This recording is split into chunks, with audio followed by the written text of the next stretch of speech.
Hey guys, welcome back to BCM and the AM. Today we are on another part of our relationships 4-part series, and today we're going to be talking about dating and the gospel, and probably even a little bit about the Bachelor and what that has to do with all this. And Rodney is cracking up. I'm laughing because I've never watched The Bachelor ever. But good to see you guys. Glad I'm here today. That's right. So it's me and Rodney today, and we're going to really enjoy breaking this down with you guys and getting some feedback from you guys and just hearing what you think. So let's start this off. Like, what do you think about the word dating? Is there even a definition for this thing? You know, what effect does that word in particular have in your mind as soon as you go? Yep. Looking for a biblical definition of dating, I'm like, no. So it's pretty much a modern construct, really a Western civilization construct to a large degree. But I think it's like the process of just going out with people socially to see if you're compatible to be married. That is more leaning toward the Christian side of dating. I think leaning toward the secular side, which is what we talked about yesterday. Yeah. The secular side of dating is just to be sexually interested in somebody. It can be as far as sleeping together or just wanting to be intimate with somebody. So, like the Christian definition and the secular definition of dating can be really wide. But I would say for us and our purposes, like dating is just to see if you're interested in marrying somebody, of a lifetime commitment with somebody, to see if you're compatible and to see if you love each other and you want to get married. Yeah. I think when we're thinking about dating, the equivalency in the Bible is not even close to what we call dating. When they're talking about like, in order to take this woman as your wife, pay 5 camels and 3 sheep, and whatever the price for the be bride. Hard pressed to get 5 camels in East Tennessee. That's right. That's right. But it's almost like scarce because it is a modern construct, like you said, and this whole moving out. I think I was listening to something earlier today, and I think it really started developing in the 1920s, 1930s, and so if you really think about it, dating isn't even 100 years old yet, and we may be on near the 100-year mark of that. So this idea of like, find the one, find that love, love above all else, love, it came out of this romantic movement in history, this romanticism that was birthed. And I think it just kind of started flourishing about like, man, if we can express our emotions in this way, can we express our emotions through the pursuit of love with another individual? And then this dating construct started building. And Zach's probably known me long enough, and I'm going to blow one of his things right out of the water to begin with, is I hate the whole idea of the one. Yes. God is not playing a joke. I call it the great cosmic joke. God is not playing a great cosmic joke that he's created one other person for you out there and that he's not going to help you. You're just going to have to find them. You're like, 2 ships that pass in the night. You got to find that one out there. Like the biblical concept of marriage and all of dating is commitment. And I think you're looking at dating for the purpose of saying, can I commit to this person for a lifetime of purity and faithfulness? And so, like, throw the idea out of your mind that it's about some kind of cosmic attraction for one person who completes you or all that, movie stuff. And dwell on the idea of it's about commitment. And are you able to love and respect this person for a lifetime and a commitment? Which puts a whole lot more pressure on you, because a lot of people that get divorced actually get divorced because they're not the one. Yeah. And it's their excuse. Oh, yeah. They didn't want to work at it. They didn't want to do what they should have done. And they didn't really want to commit. And when it got tough, they just bailed because they gave into this whole false myth that it would be perfect if they were the one. Yeah. So throw that out of your head, because it's really not biblical and it's not healthy. Oh, yeah. And if we actually took that line of thought and expanded it out, just let's just kind of, critically think about this topic for a minute. Like, somebody 2,000 years ago would have screwed the pooch for everybody on that one, right? Because they would have gotten that wrong. And everybody else would not have been able to find the one they were supposed to be with, And so It's crazy to think that we're in this place of like, I need the one. They're the one when you say I do on your wedding day. Like, they are the one, right? Like, that's the one, period. There's no changing that at that point. Like you said, it's commitment, not this aimless, cosmic, the one pursuit, I feel like we're sitting here talking about Lord of the Rings, the one ring that ruled them all. My precious, kind of thing. But as we're getting off topic a little bit, but where does the Bible speak about dating? What does the Bible say about dating?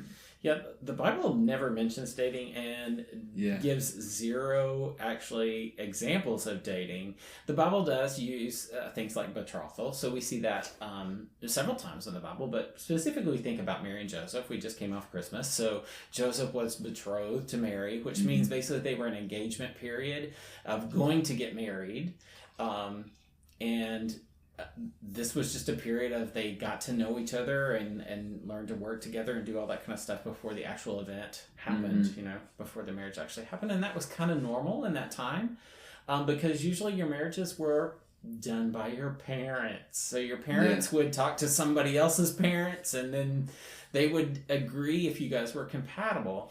And we are just revolted by that today. Oh, yeah. Like, we're like, oh my gosh, if my parents picked who I loved. But you got to realize that a whole lot about the marriage in the Bible is not about sexual attraction and romanticism. Right. That is a modern construct. And a lot in the Bible, marriage was about the protection of the family. Oh, yeah. The family being raised in the religion of Judaism at the beginning, but Christianity too. So, like, that's the primary importance of it. It isn't the romantic and the feeling part that is a modern construct. So, that there are still marriages that are arranged today in a lot of other cultures, not American, not Western civilization, but in, let's take India, for example. I mean, it's still a country that a lot of people, their parents choose who they're going to marry. That's just what they do. And it's very accepted and normal, and they don't complain about it. They're actually thankful, I've spoken to people before and they're like, it takes all the pressure off of you for this. And you're like, but what about love? And they're like, I love my spouse now. I learned to love them. I grew to love them. So it's just a different culture plays a huge part in what's happening. But Old Testament and New Testament wise, we don't see dating in those things. As a matter of fact, if you want to look at what they did, it's really kind of funny. Like Ruth raised the quilt of Boaz and warmed his feet. That's what she did to get to know one another. And don't read anything. Some people read something sexual into that. It really, I don't think was. I think it was the fact of it was this submission and this servant kind of thing that Ruth did to Boaz. And I think of Rebecca waters all of Isaac's servants' camels. Like, that's when he comes in, he's like, God, give me a sign of who I'm supposed to get for my master to marry. And it's Rebecca, who's just a servant. She comes up and she's like, I'll draw water from the well to water all your camels, and she serves. And then the servant's like, oh my gosh, who are you? And she says, and it's actually one of his relatives, which we're like, ooh, in the Old Testament, relative. But what we're talking about in relative means basically this is somebody who's going to follow the same religion that I'm going to follow, which was primary importance in the Old Testament. They're going to do that. And I think of all the men in the Old Testament, we have show-offs. You got like Moses, who comes in. He basically removes a rock from from a well so that the female shepherds can water their sheep. Because usually the females were like, ran off by the males, and the males watered their sheep first, and then the females, they were like, okay, you guys can do it. But Moses throws off the rock, and so his wife is like, the woman takes him back to his dad and says, who did this to you? Who protected you or looked over you? And so again, the idea was protection and kind of showing off a little bit. Probably one of the most horrific examples of any kind of courtship is Samson. You said it with a little bit of disdain in your voice too. I do, because he was here's like a leader, of Israel, a judge of Israel, and he does so much wrong. I mean, he's just, but, basically he gets drunk with his buddies. Yeah. who aren't even his buddies. They're like his enemies. They're the Philistines. You know, like he gets drunk with his buddies before he goes in, and it really has nothing to do with his wife, who's going to be his wife. You know, that kind of deal. So that's a horrible example. And so biblically, we don't have a lot to go on this whole idea of courtship and dating and who we're selecting to marry. We don't. All that being said, the Bible makes it very clear kind of the purpose of marriage and the way that we are to go about getting married or before we're to get married. And so there's hope. We're going to get there. You know, I mean, we're getting there in this podcast. We're going to tell you the Bible does give you instruction, but I'm just kind of saying the act of dating isn't in the Bible. Yeah, exactly. Like what we are kind of having to address are like what the pillars that it's kind of built off of, right? You know, and especially like culturally now what they're built off of, where people are talking about like follow your heart. Like that's one of the biggest sayings I hear in regards to dating, or like love above all else, you know, like that as well. And you know, and the Bible says, you know, the heart is deceitful above all things. Exactly. It's an evil that can't be trusted. Yeah. So follow your heart. Maybe not going to lead you in the right direction. Well, I may be a little badly received. I think we're going to step on some toes, but that's fine. I think if they're getting stepped on, they're out to get stepped on for this one. Yes, I agree. That passage in Jeremiah is excellent. I saw that too, and I was like, yep.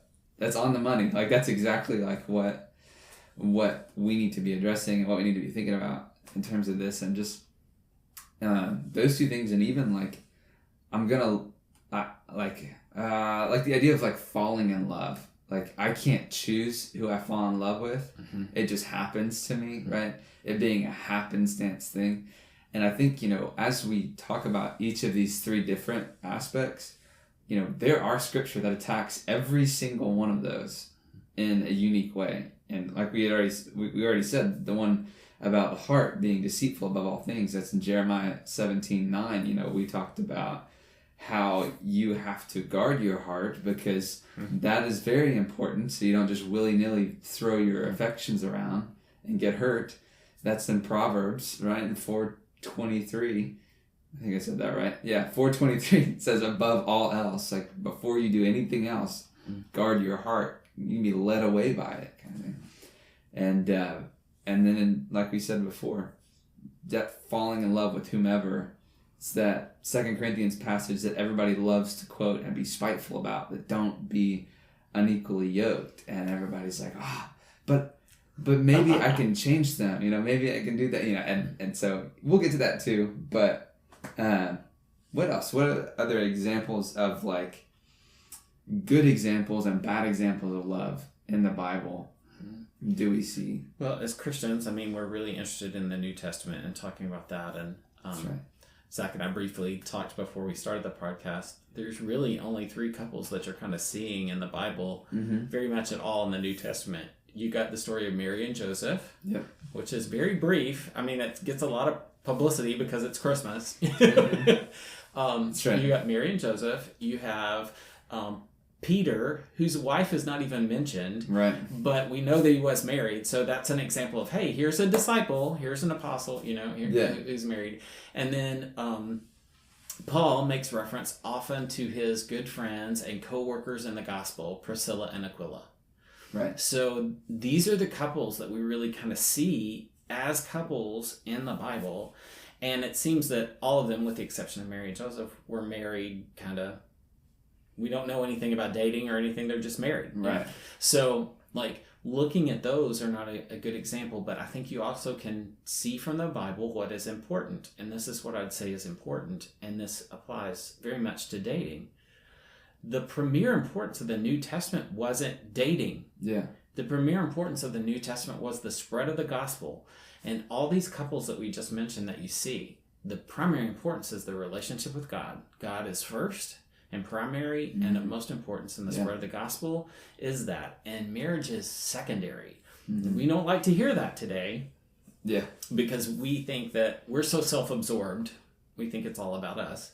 And so to hear that the primary importance is the gospel and the spread of the gospel is we're like, oh man, that really stings. Yeah. But biblically, that is what we see. Oh yeah. I agree.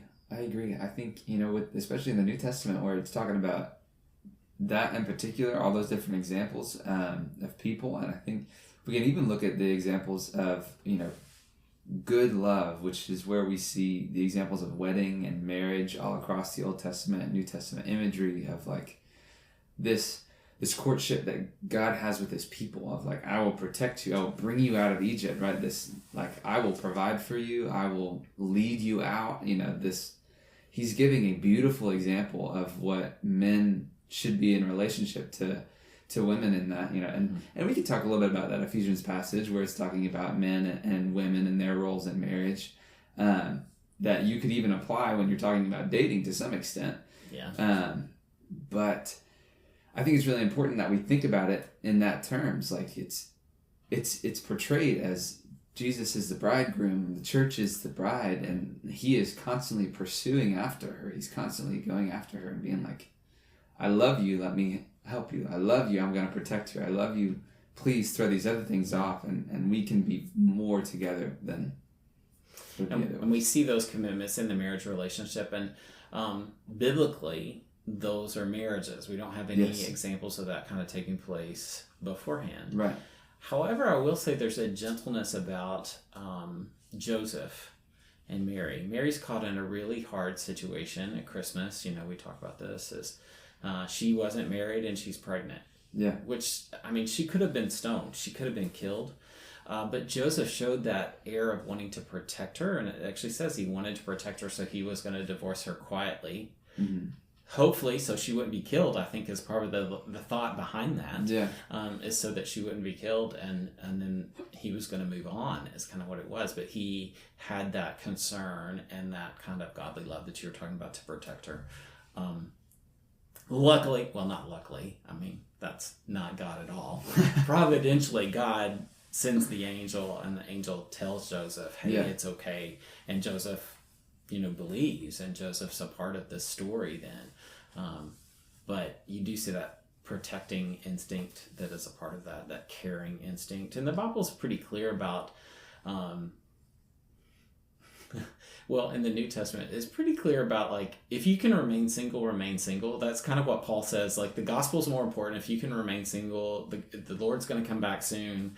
Remain single, spread the gospel. That's, and you see that quite a bit. We also don't really want to hear that a whole lot because we're like, hey, but that's also because we're very human and we're very sexual beings. Yes.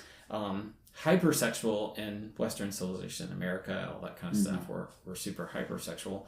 And so we're very concerned about that. Well, the Bible addresses that, and it says, hey, if you're hypersexual or obsessed or whatever, it's good to get married. It's good to have a spouse. It's good to have a way to live out your sexuality and not sin. Yeah. That's basically what the Bible says. So the Bible agrees with us in saying kind of like sexuality is a real thing. It's a hard draw. And so in order to live within the confines of what is proper and good, hey, get married, do it. Yeah. Yeah, and we've talked a little bit about like that guarding your heart, and then now talking about that love above all else. I think it's really important for us to fight back against that, because I think that's something that's not just in culture. That's something that also can very easily invade Christian culture as well, because we get that God is love, like that it's in His very nature, but sometimes we supremacy God's love above everything else. Like we move that to a higher position than any of His other characteristics. And I think, as we are looking at an aspect of love, as we're looking at this aspect of like understanding a little bit more of this, we have to realize that the Bible is not primarily written just to show us God's love. It is written to show us God's love, but it's primarily written to show us God's glory and to show His holiness, and it's to give us the ability to be able to have relationship back and forth with Him. And so in all those things, it shows us that we can rationalize a God that can be so in love that He can be wrathful, and it not be something that's terrifying and not be something that's disgusting to us, we can understand why God can make sovereign decisions in different aspects, because he's making it out of both his justice and his love, and not just this love above all else. I think if we take this love above all else thing to like its fullest extent, it can pollute a lot of things. I've seen several people in my life that have like said, but love is the most important thing, and it can, we were having a conversation just before this started about like people that are willing to just give up everything to pursue, so-called love with a person. And so, but what happens when that fails? Like what happens when, you're watching this Hallmark movie and they're dating and then the end credits roll? Like, I want to know what happens 3 months after the end credits roll. They have no money and, yeah.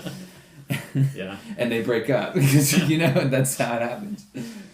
You're such a realist. I know. You can't be a realist in love movies. That's right. You can't do that. Suspended reality is what that is. I know. I sit next to my wife and watch, some of these fun Hallmark movies around Christmas. And I'll be cynical or poke jokes and things, and I'll often get punched in the arm for it. Right. Just enjoy it, I think we like to have that culturally faint glow around things instead of taking them as like this really real thing we need to attack and deal with. I heard somebody say about dating that there's a pastor that's actually here in Knoxville, Greg Pinkner, that he was saying one principle of dating that he likes to inform students on is don't date just to date. Like, if you're going to date, do it intentionally, and only date people that you would see yourself marrying. That's a part of guarding your heart that we already talked about. You don't want to flippantly date someone because you may start to develop feelings for them by just flippantly dating. So he's absolutely right. Don't date people that you're not interested in marrying. And when you realize that you aren't interested in marrying someone, you need to call off that relationship. And that's the hard part. A lot of guys are terrible about that because we're just like, hey, dating is something to do. I have someone to spend weekends with, to go to concerts with. Of course, not during COVID, but I mean, I have someone to, eat with and do things. And so we drag people along sometimes, even though we know, hey, like, this is not the person that I'm intending to ask me to marry him. And that's not fair to people in either relationship, the male or the female in the relationship. So if you decide that they're not for you, then you need to politely, let them go. Yeah. And do let them go. We have a tendency today to really drag people along, I feel like, in decisions. And I don't, we somehow feel like that is more compassionate. Yeah. I'm letting them down easy. But, what you wind up doing is messing with their heart. I mean, it's like you're playing games with their heart, and maybe we're in a relationship with them, and maybe not in a relationship, and whatever. And so the intention and intentional, you need to voice what you're thinking and act upon that. Oh, yeah. In a very healthy way. Oh, yeah. I agree. So, there's a book called The Happiness Hypothesis, and, the guy is talking about how intellectually and emotionally our minds kind of fit together in certain ways. And he said, the way to set this up is, he said, in many ancient cultures, and also some even today, the elephant is considered like one of the most powerful phenomenons that have been domesticated by humans to some extent. And they can do these unimaginable feats when the rider of the elephant and the elephant are working in tandem, right? They can go into war, they can, build buildings with them, all kinds of things, right? And they said, think of it like this. Your emotional capacity is the elephant, and your intellectual capacity is the little guy sitting on top. And they said, if you are not constantly on top of yourself, understanding like where you need to be pointing and aiming your emotions, if your emotions start to get loose for just a second, there is no stopping the elephant rampaging as it goes. I hadn't heard that example, but I guess it's pretty good. I thought it was pretty good because I was like, that makes a lot of sense, because the guy went on to explain, like, think about that one person that you know of that, against all like practical thinking, is still in a relationship with that person that they shouldn't be. And it's because they let their emotions roll while they intellectually know they shouldn't be there, you know. And I thought that was excellent. And I was like, oh man, there's a couple people that I wish I could just say that to, and I wouldn't get like physically hurt. But talk about that kind of the third pillar about like falling in love, and it being a, you know, I fall in love with who I fall in love with. I have no control of love. I have, you know, that being something that has been quite twisted, I think. And I think, you know, I'd love to hear what you think about this, Rodney, but the choosing aspect of love to me is more valuable than like I happen to fall in love with somebody. Out of all the people in the world, I chose you. Like, you know, you can get beat up by some people by saying you're not romantic if it's not the one, and I'm not the one for you. But it, as you said, I think it is actually a very trust building kind of romanticism that says like, hey, but I choose you above all others. Yeah. You know, above all others, I choose you, and that's special. And so I really appreciate that. The whole falling thing. Let's talk about that for a second. Yes. I think we have to be really careful in the sense of falling, because people love that. Again, romanticism, we've kind of walked into that and said, I'm just so in love with you, I've lost my mind, you know, I've lost control, I've lost, I can't think of anything else, you know. And there's some romanticism that's in that, and I understand that, but I think most of the time when you say, I just can't help myself, I'm falling in love, let's be honest, you're probably falling more in lust than you're falling in love. Because, you know, love is for the good of the other person, not for your good. Love releases, love lets go, you know, all those kind of things like that. And so falling in lust is usually when we've got to have somebody, a Samson. Yes. Samson fell in lust quite a few times, all those kind of things. But not Solomon. Any concern for them. You know, he had no concern for them. He had total concern for himself. So true love is the sacrificial love that we see in the Bible, where, you know, you're willing to lay down your life for someone else, which means that you're putting their good above your own good. And so that's a whole different kind of ballgame that we kind of look at. Dating would be healthier if we did that and put the other person's good above our own, and looked at it that way. So I think that's one aspect, but the whole falling in love thing, again, it's kind of a romanticized idea. Yeah, I agree. There's also this other idea that I've been thinking about. It seems kind of sporadic, but yeah, everybody that's listening, you'll understand it. Just bear with me. It's, we're talking about different aspects of basically like starting to date. And so like, say that we have a couple that's already dating, right? We've talked a little bit about like they... You know, if they're not good for each other, they should just bear it and get it over with. And, you know, one of my favorite pastors says dating has a 99% fail rate. Like, you will only ever end up with one person. And he goes on to talk about, like, you are not just responsible for yourself in that. You're responsible for the other person. And you're responsible for the potential future spouse of the other person that you're dating. And so you need to watch yourself and what you're willing to concede before that time of being married is very important. And so talking about that, and also talking about this other aspect of emotionally what you're willing to concede, is confined under what I call DTRs, or define the relationship talks. Yeah. And I think those are so valuable. And I think that a lot of guys are scared of DTRs because it means that they have to... We're coming for you guys. That's right. We're coming for the men. There's more responsibility on you here. Man up. There is. Like, you said dating needs to be intentional. So, yeah, I know there's that first part of dating that is attraction, and you're not sure if they like you and if you like them. The only way to do that is define the relationship, but is to ask. And that, I do think it primarily falls upon the guys to say, hey, I'm interested in you.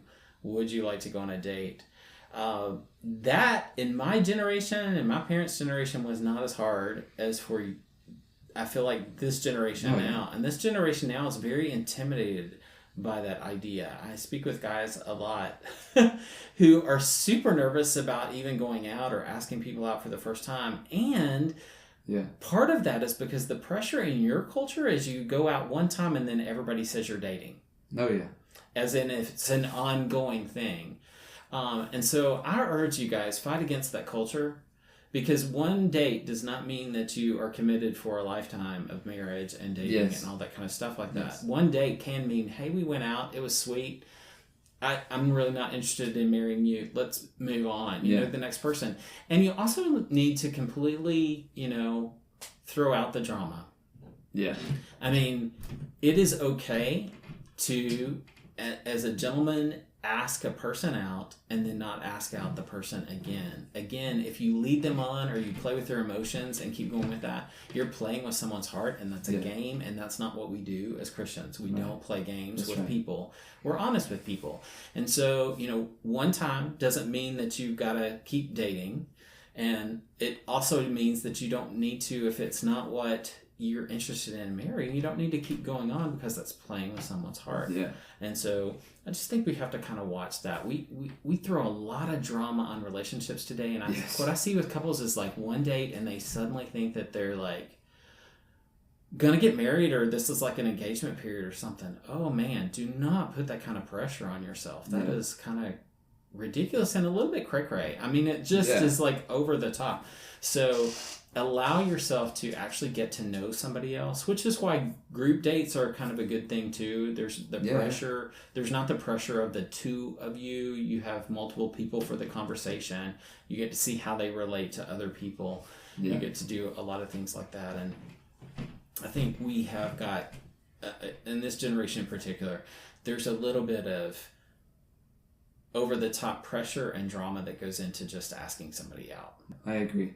This is a long time ago now, but they were asking me dating advice because I had a long-time girlfriend, who's now my wife, who was asking me dating advice a few years ago. No, not a few years ago. It's been a long time. And I remember thinking like, so you're asking me because you don't know how to ask somebody out.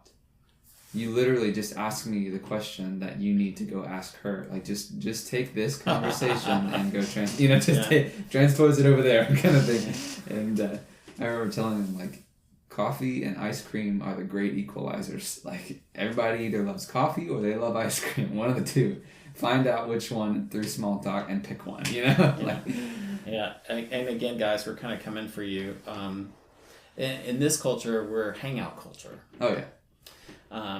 And literally, we even use the word, and it starts in middle school. Sometimes some of you brave people were in elementary school, but you're like, I'm going with somebody. And the adult response to that is always like, where are you going? I'm going with somebody. And you ask where they're going, and it blows their mind because they're like, no, we're just like going together. Yeah.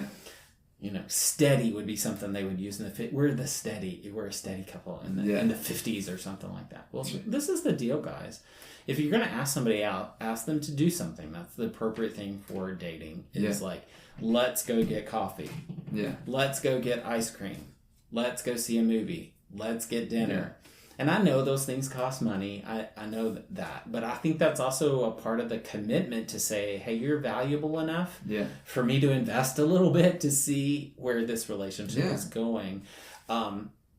The great danger for us, I think, is let's hang out all the time. Let's just hang out all the time. Yeah. And we wind up sitting around with not much intentional conversation, with not much, oftentimes it's watching something like a video or a movie or doing something like that doesn't require any correspondence between the two. Yeah. So it's not like, how are you going to judge whether you're going to marry somebody about how they watch something? Yeah.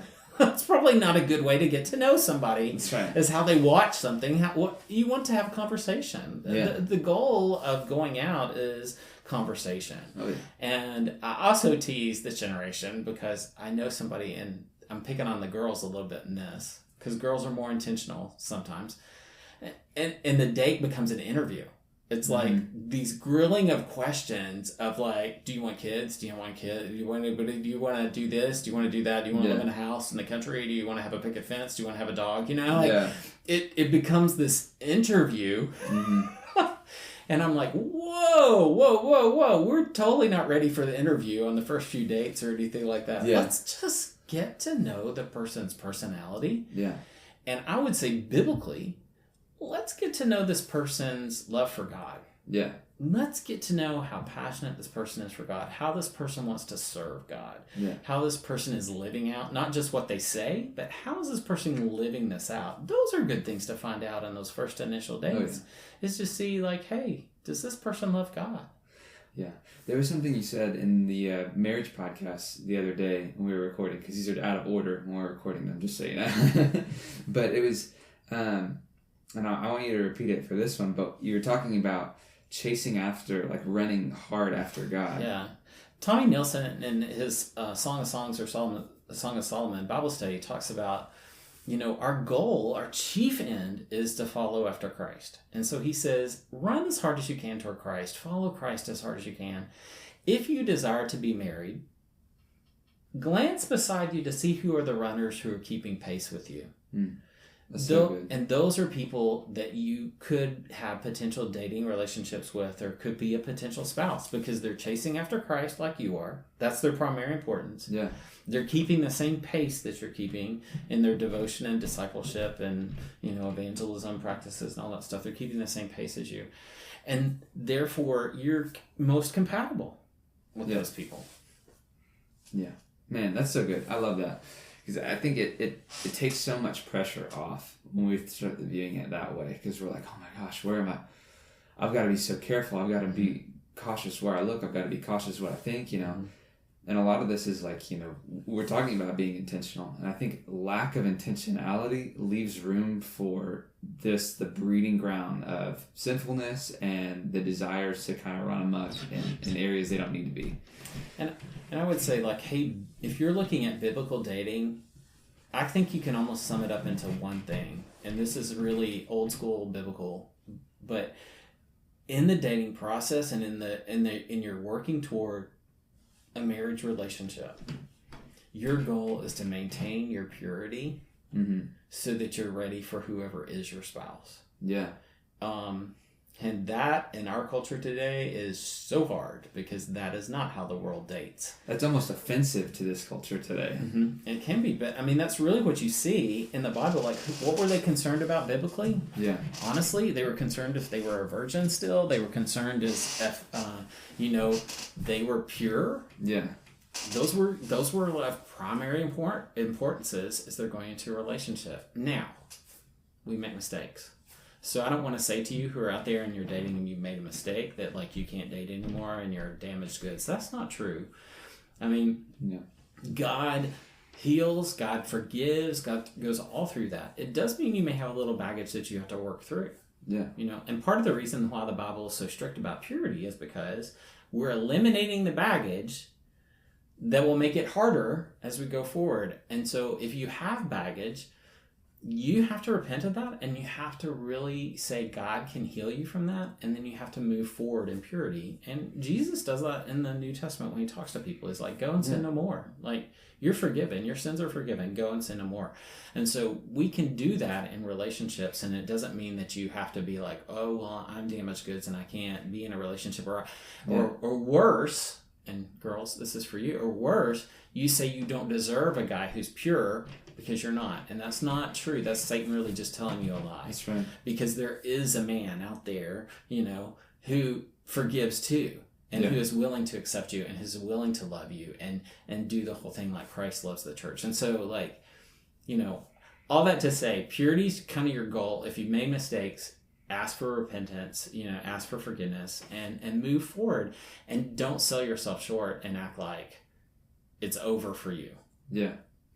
Yeah, I think that settling, you know, not being, you know, willing enough to have that hard conversation when you realize somebody isn't the right one for you. You know, I can't tell you I'm only 25, and a bunch of my friends are married, a bunch of them aren't. And so I can't tell you the number of girls that I have seen that have gotten married that like their story runs along the lines of, I didn't know that a guy could love me like that until I met so-and-so, and that's who they got married to. Like, I didn't know that level of love that indwells them because of the power of Jesus resting inside of them was possible until I met them, and my heart was awoken by what I saw in them. It's something we talked about the other day.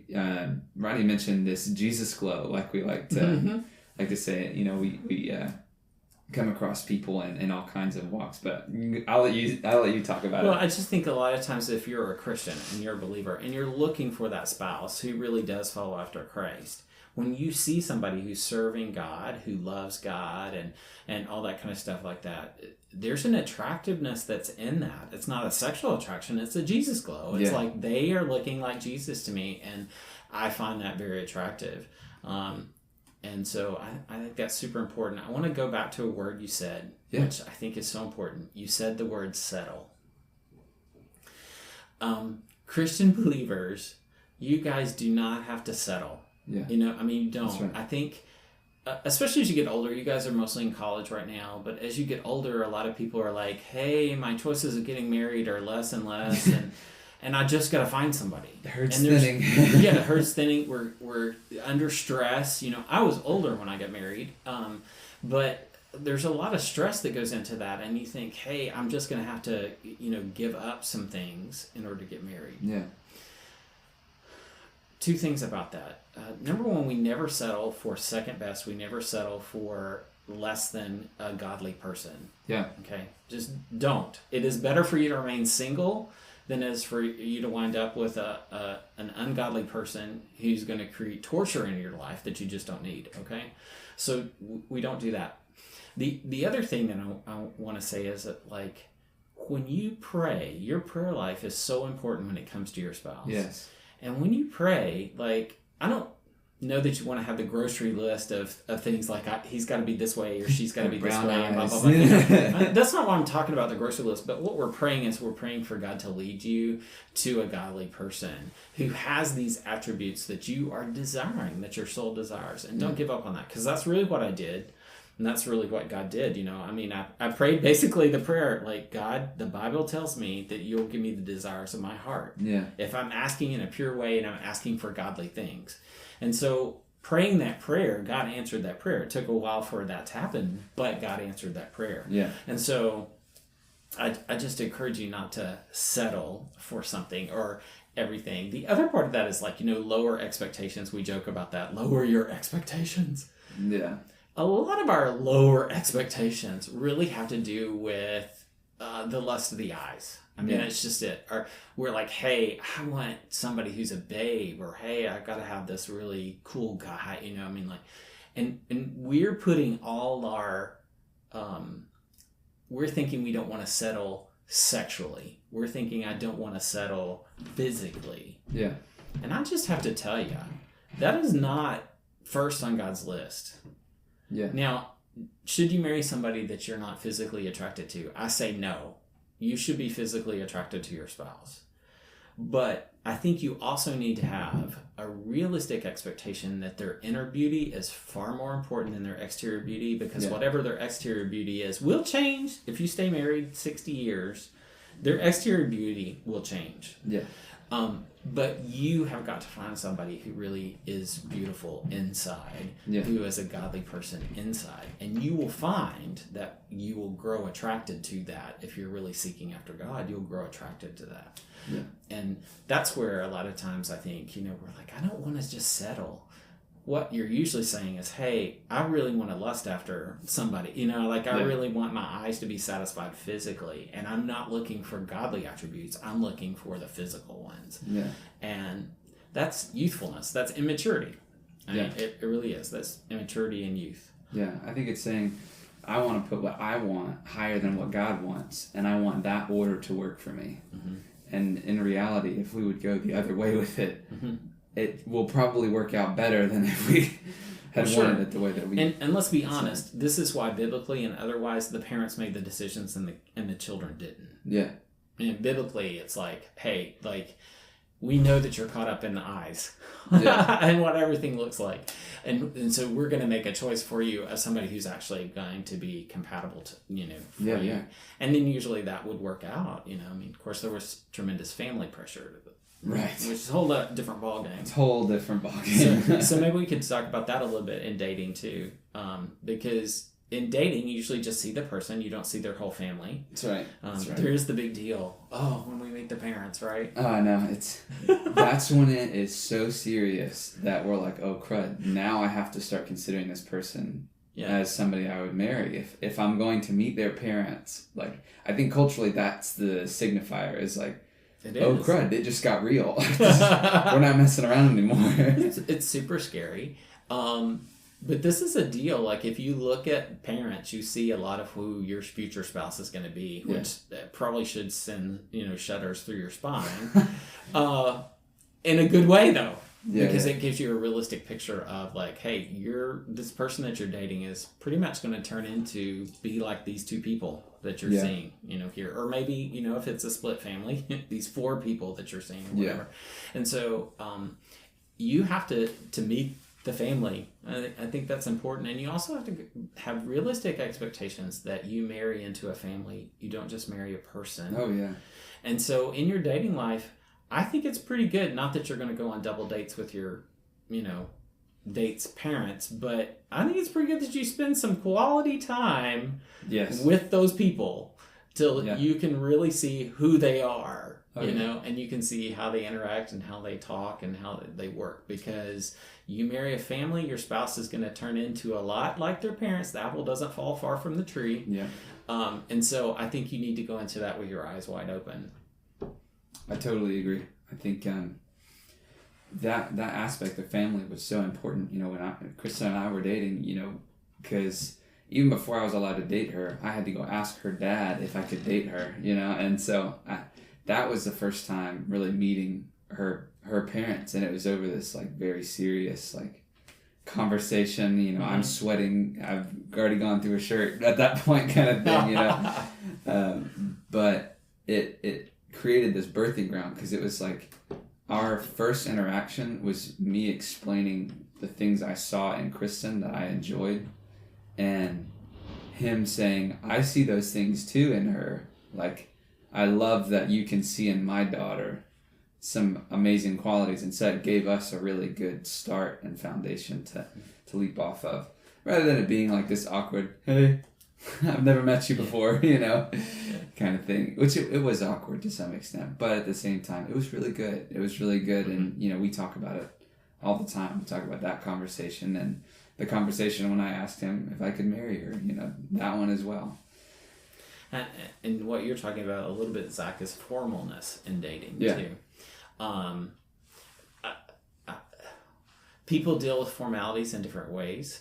Some families are much more about formalities and asking permission, and others are not. You kind of can probably get a helpful hint from the person that you're interested in dating as to whether that's even necessary or not. Like, I don't know if you just took that upon yourself or Kristen basically said, you got to go ask my dad. Yeah, that was basically how it went. So, like, that's a different formality. I did ask permission of my in-laws, both mother-in-law and father-in-law, to marry my spouse, but I didn't ask their permission to date Marisa when we were younger. But I think things like that those are pleasant, what I call pleasantries. Yeah. But you're looking at building relationships with these people. Like, you want to build a relationship with your in-laws. You want to build a relationship that is solid with them too, not just your spouse. That's right. And so pleasantries are a huge part of that. Courtesies and pleasantries and things like that are a huge part of that, because they feel like you've invited them in to this relationship. You've invited them in to say, I value your advice. I want to hear your opinion. A youth minister, a friend of mine, his mother-in-law would have none of him. And I was so amazed at how gracious he was to her and continually wooed her by doing the things that she asked him to do and blah, blah, blah, blah, blah, in order for him to get permission to date and to get married. And I'm like, I would have never done that. I would have totally written her off. But he felt that he needed to do those things, that he needed to go through that process of building that relationship in order to date and marry his spouse. And so I was like, good for you, man. I would have done it, but good for you. I think, that is a huge part of your significant other's life is their family. So if there is a way that you can even engage in that part of their life, kudos, like 100%. That's something that's very important. So bridging over to a hot button topic of the culture, right? And what is kind of the get you to listen to this title is talking about like the Bachelor TV franchise, right? I think Rodney is cringing right now. I am. I'm cringing and laughing all at the same time. And so, because it's so far removed from what I think is the Christian it's so far norm or what we should do. It's so far. So for those that have seen it, you can tune me out for like a minute. For those that haven't seen it, this is basically the gist of it. Basically, one person goes up and they are put on a pedestal before 30 different people. If it's The Bachelor, then it's one guy and 30 women, 30 plus women. And if it's The Bachelorette, then it's one woman and 30 plus men that are put in those shoes, right? And they're different offshoots of this TV show because they're, everybody tries to bank on this idea anyway. And basically, it is like a game show of emotions where 30 people are trying to date one person for like a 3-month period to figure out if this person is going to be who they're going to get married to. And it all revolves around if that one idolized person picks that person, right? And so we all watch trying to pick sides and things like that, trying to pick our favorite person. But I think if we're going to sit here and talk about dating, if we're going to sit here and talk about all the biblical good and bads of dating and all the dating advice that we can give, we also need to address the largest cultural influence of dating, basically the elephant in the room, just to say the least. And so that's kind of the gist of it, right?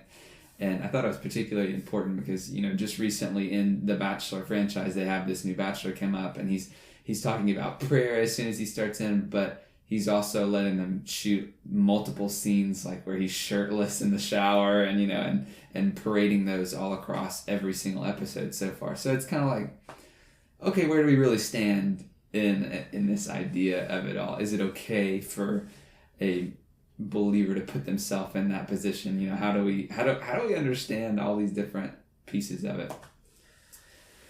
Wow. Such a can of worms in so many ways. It really is, though. I know that's why we're doing it here and not, and Well, I even think back, let's take this home to a lot of singles groups in churches or even college ministries in churches where a lot of Christian people go to meet other people. Like I'm a part of the BCM and there's no question that, couples arise out of the BCM, and that's an okay thing. It's a healthy thing. It's what happens. And, some singles groups are called meat markets. And some people are there for the wrong reasons. Like they want somebody who has some Christian morals, but they don't really want somebody who's following after Christ. This is why what Tommy Nelson said is so important. You have to distinguish between the people who want to live their life by just, hey, I want to be a good person and I want some Christian morals. And for me, that means I'll go to church on Sunday. I'll live my life the way that I want to live my life. I'll have a Christian wedding and I'll have a Christian funeral. That's kind of it. But then you got the other extreme of that, or you got what I would call a more proper Christian, who's like, I want to follow God's will for my life. I want to witness to other people and take more people into the kingdom with me. I want to serve other people. I want to serve the church. I want to, those are two different people that exist in the same group. And so you kind of have to weed through that. Exactly. People who are giving lip service to Christianity and to God and all that kind of stuff, and people who are really going to walk the walk and live the life. Yeah, I totally agree. One of the things, and I want to get your reaction. So on a scale of 1 to vomit, where do you land when because this is a hot phrase that's used on the show all the time. Hot phrase. I just have to follow my heart in this circumstance. Like, what do you think about that? Well, we've already said the heart is deceitful. Right. Man, I just think, and we studied in BCM, we studied the 4 love languages. Love is defined in many different ways, and I think in our culture, so much of love is really lust. Let's just be honest. And so I just want to follow my eyes, is what I think a lot of people say. Yeah. And like, here's a hot girl or a hot man, and so it'd be really cool if I could marry somebody like that. Yeah. And we use God as an excuse. I mean, as kind of saying that, like we use God as a magic 8-ball too. Yeah. I don't know if I don't know The Bachelor. I haven't seen the show or whatever, but his whole, like, I'm going to pray before I go into is maybe a little like a magic 8-ball is the way I look at it. Like, yeah. Like, no, I get that. I'm not maybe living for God every day. And maybe he is, I don't know. But, not living for God every day, but I'm going to throw up, not to hurt my Catholic friends, I'm going to throw up a Hail Mary prayer that, help me out, God, show me who's the one, and then it'll be good. And I'll move on. But divine to me out of these 30 women who I should... Yeah, I mean, and so it's like a game. It is a game, and it is like just a nod in the direction of God, but not following God. And God hates that. We saw that over and over again in the split kingdom of Israel, between the northern kingdom and Israel, or Judah and Israel. And, he wanted them to follow him. Right. But a lot of times they did not want to follow him, but they still wanted a prophet to bless them or to do stuff. They would even hire them and say, hey, will you bless me? Will you do this kind of stuff? And God's like, I hate that, because you're not following me. You're just wanting me to bless you, and you're just wanting to go forward. And I feel like we'd probably do that a lot in like the marriage and dating situation. And you have to be real careful about that, because I didn't date a lot of people, but I dated multiple people, and when we date in those situations, a lot of times we're like, hey, God, let this be the one, or whatever. And what the prayer probably needs to be is like, hey, God, direct me to the right one. Direct me to the person that you want me to be with, and not that you're going to make this work out. Exactly. Garth Brooks songs, I thank God for unanswered prayers. An old Garth Brooks song. That's right. And he's thankful that he didn't marry who he asked God to let him marry. That's right. Yeah. So I think, one other thing, just thinking about this particular franchise, because like we love to like pick at it and poke at it and call it ridiculous, because it is all those things. I am not going to retract anything of that. I would probably double down on anything that I just said. It's interesting to me, because there's this Twitter feed that runs the whole time one of these TV shows is live, right?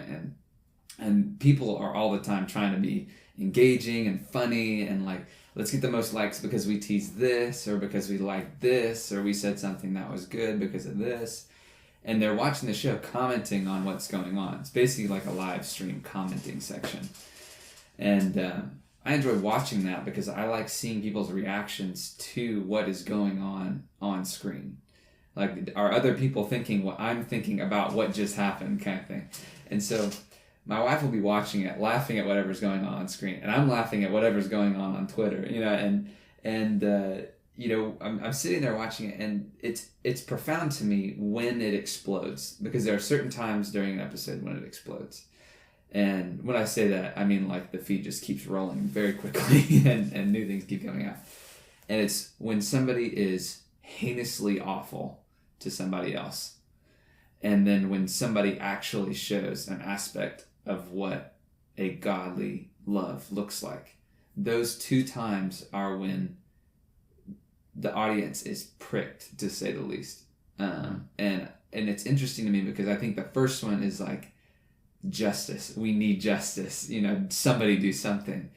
And I think we see that in the Bible too. Like when somebody is scorned, when a lover is scorned, like that is a serious cry for justice. I mean, the Bible says the Lord is an avenger in all these things, right?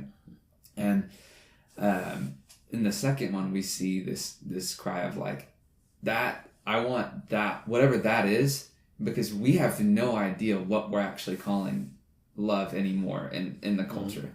We say we love our toaster and we love our wife. Like that doesn't work well, right? And so when we're seeing all these people point and say, I want that, they have no aspect, they have no concept or construct of what they are actually wanting, because they're seeing a shred of the real thing in a fake circumstance, and they think that the fake circumstance breeds the real thing. And, in this culture that's fed by this show in particular, because like we said, it's laughable on how many things are just crazy to us that are in this show and different aspects of it. And we tease about it, but there are so many people that if you ask them, could you go on that show and do you think you could find real love? They would say yes, 110%. They would sign up for it without blinking. And it's because of those little shreds of real love. And I think it's awful that we have to look to something like that in order to find a diamond in the dirt, when in reality we have a book full of them sitting right on front of us, right? And as we're sitting here talking about like how the gospel is broken down, about how the Bible talks about, dating in an offshoot, or how the Bible holds all these truths about love, and we more often would rather go to our cultural understanding of the word and see it in a wrong context than to do the hard work of understanding what real love is. Another common phrase is talking about falling in love. I think that I'm falling in love with you. At that moment, I knew that I was in love with you, right? Like this, I think there's potential for me to fall in love with you. This language, this very romanticized language. And I know we've already talked about this, but I think for me, if we're going to be talking about gospel roots now, like that choice is what speaks deeply to my heart. And I'm a words of encouragement type person. So when I read in the Bible and I read parts of the gospel that say, I chose you before the creation and the foundations of the world to be mine, that says to me, you did not have to do anything. You did not have to earn anything. You did not have to merit anything. And I chose you because I love you first and foremost. And like that speaks to my heart so much deeper than, well, you were there, so, I'll fall for whatever, I don't know. Sorry, I know that was a long rant, but I have a lot of strong opinions against this particular topic. So, well, I just think we don't play games with hearts. We don't play games with love. We don't play games with our future. I mean, realistically, if you are going to serve Christ, you want to be the healthiest person that you can be in order to serve Christ to the best of your ability. If you're going to enter into a relationship, you need to be in a healthy place and realistically know who you are, as well as realistically know who you're getting ready to marry. Yeah. And so dating is the process of figuring a lot of those things out till you get your head screwed on right. Yeah.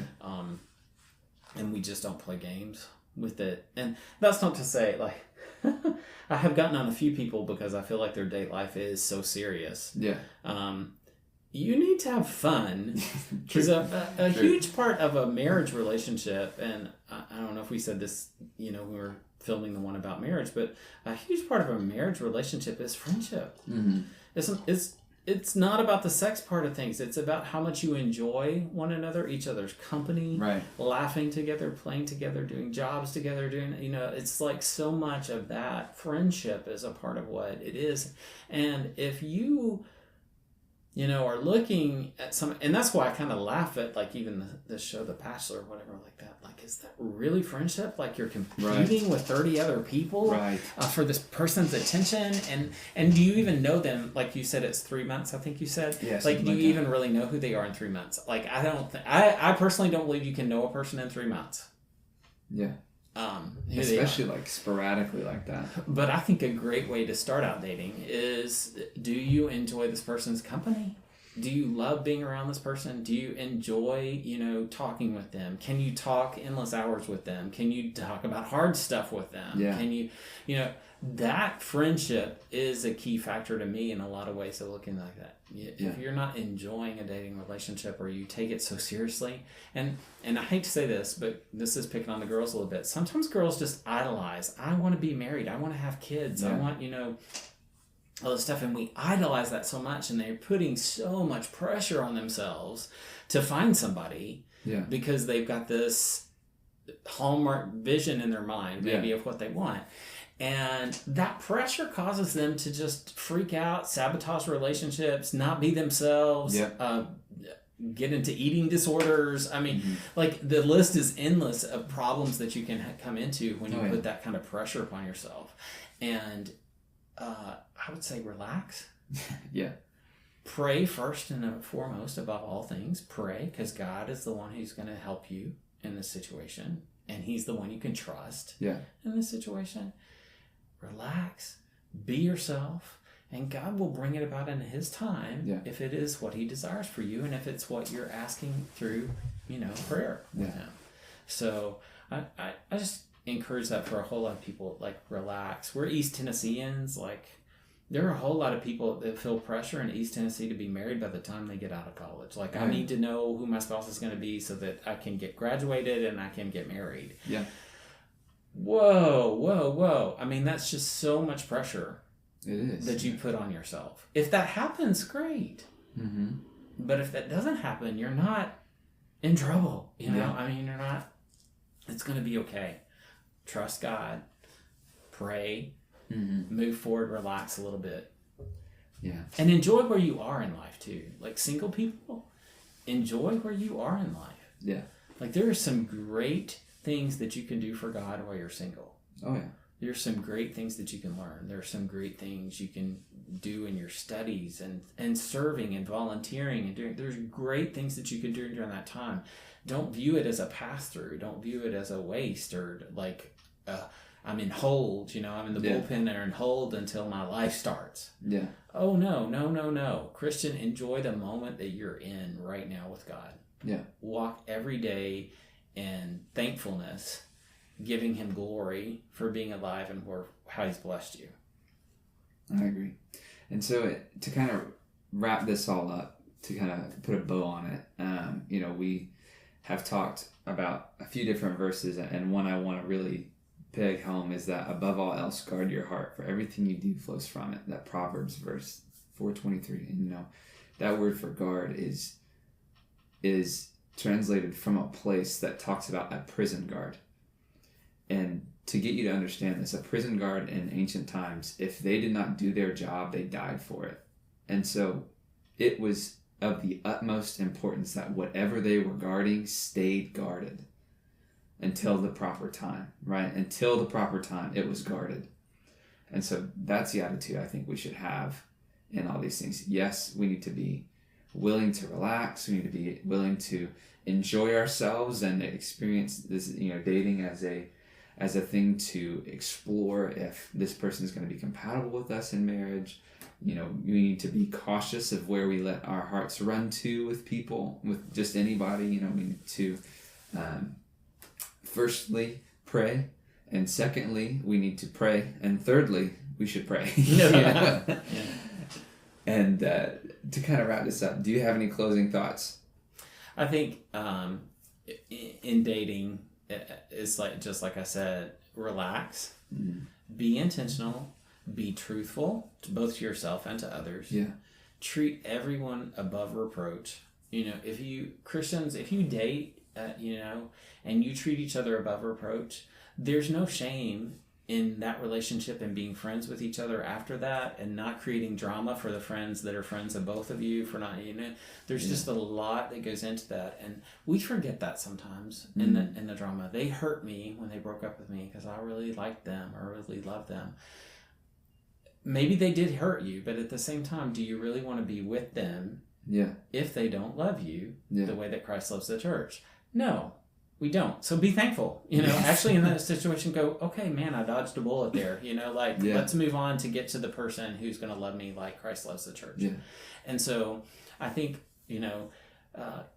take a deep breath, relax, enjoy your life now. Yeah. And who you are. Follow hard after Christ now while you have the opportunity. And don't view your life as being less than or put on hold or anything like that. And just deal with everybody above reproach. Yeah. That's good.